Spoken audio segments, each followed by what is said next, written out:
یاد رکھیے ایمان کے اعتبار سے دل کی 4 قسمیں ہیں۔ حذیفہ رضی اللہ عنہ سے روایت ہے، وہ کہتے ہیں کہ دلوں کی 4 اقسام ہیں۔ ایک، غلاف میں لپٹا ہوا دل، پس یہ کافر کا دل ہے، یعنی جس کے اندر کچھ جاتا ہی نہیں، ختم اللہ علی قلوبہم۔ دوسرا ہے ٹیڑھا دل، یہ منافق کا دل ہے، یعنی گویا کہ اس میں ہدایت کی کچھ بات آئی لیکن اس نے کنٹین نہ کی۔ تیسرا ہے ملاوٹ کے بغیر دل، گویا کہ اس میں چراغ چمک رہا ہے، پس یہ مومن کا دل ہے۔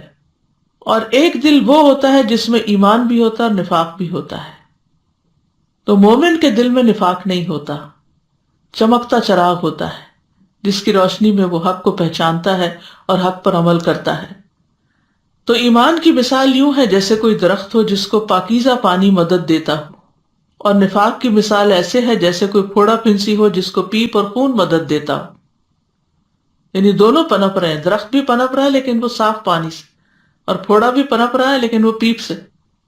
بس ان دونوں میں سے جو بھی دل پر غالب آ جائے گا وہی حالت غالب آ جائے گی، یعنی جس کو وحی کے پانی سے، وحی کی بارش سے فائدہ ہو اس کو ہدایت مل جائے گی، اور دوسرا جس کا دل ٹیڑھا ہو وہ اس ہدایت کو اپنے اندر نہیں رکھے گا اور نفاق میں مبتلا ہو جائے گا، اور جس کا دل کھلے ہی نہ تو وہ تو کفر میں مبتلا ہو گیا۔